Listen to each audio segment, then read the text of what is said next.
मृत्यूच्या मैदानात मर्दाच्या मंदिराने आणि ध्येयाच्या धुंदीने झुंज करून स्वराज्य निर्माण करणारे कुलवाडी भूषण छत्रपती शिवाजी महाराज हा देश कोणत्याही धर्मग्रंथावर चालत नसून भारतीय संविधानावर चालतो।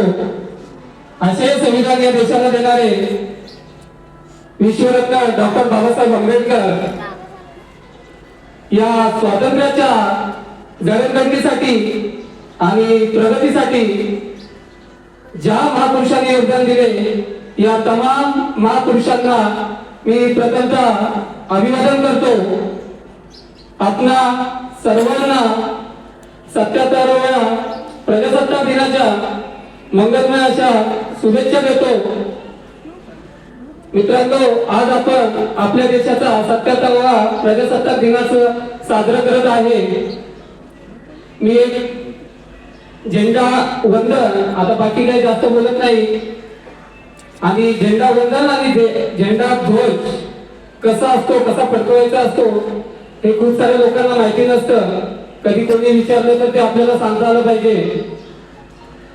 जेव्हा आपला देश स्वतंत्र झाला त्याच्यानंतर इंग्रजांचा जो ध्वज होता तो आपण उतरवला आणि आपला ध्वज आपण चढवलेला आहे तिरंगा।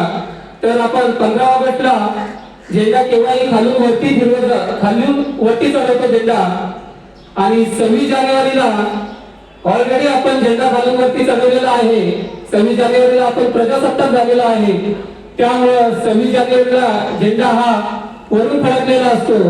तसेच अजून एक दोन फरक आहेत,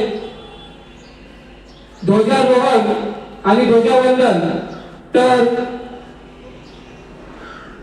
ध्वजारोहण हा 15 ऑगस्टला होतो, एक माहिती असू द्या। ध्वजारोहण हा 15 ऑगस्टला होतो आणि ध्वजवंदन हे 26 जानेवारीला होतं। आता बोला की 26 जानेवारीला ध्वजवंदन का घेतलं, तर 26 जानेवारी 1936 ला आपल्या एका बटालियननी इंग्रजांची एक फौज नास्ताबूत केली होती। त्याची प्रेरणा घेऊन आपण हा 26 जानेवारीचा ध्वजा वंदनाचा दिवस 26 जानेवारी फिक्स केलेला आहे। मित्रांनो, 2 वर्ष 11 महिने आणि 18 दिवसामध्ये हे आपलं भारताचं संविधान तयार झालेलं आहे। 26 नोव्हेंबर 1949 ला संविधान तयार होऊन त्या काळचे राष्ट्रपती आणि पंतप्रधान यांच्या हातामध्ये मसुदा समितीचे अध्यक्ष डॉक्टर बाबासाहेब आंबेडकरांनी संविधान सुपूर्द केलं होतं आणि त्याची अंमलबजावणी ही 26 जानेवारी 1950 ला झाली। समता, न्याय, बंधुता ही 3 तत्वांच्या अनुसरून आपला देश चाललेला आहे।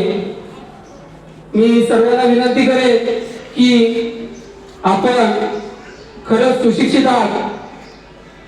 एकदा मागील पण भाषणात सांगितलं होतं, एकदा संविधान वाचा, संविधानाची तत्व बघा एकदा, कारण संविधान जर तुम्हाला समजलं तर तुम्ही खरंच कुठेही तुमच्या हक्कासाठी तुमचा आवाज उठवू शकता। नाहीतर आत्ताच्या सध्याच्या परिस्थितीनुसार तुम्हाला माहितीच आहे की देशामध्ये काय परिस्थिती आहे आणि काय होत आहे। जास्त वेळ झालेलाच आहे, जास्त न बोलता आजच्या या प्रजासत्ताक दिनानिमित्त आणि संविधान दिनानिमित्त देशाच्या जी परिस्थिती चालू आहे या परिस्थितीवर एक छोटीशी कविता सादर करत आहे। आवडली तर नंतर टाळ्या वाजवा। या देशाच्या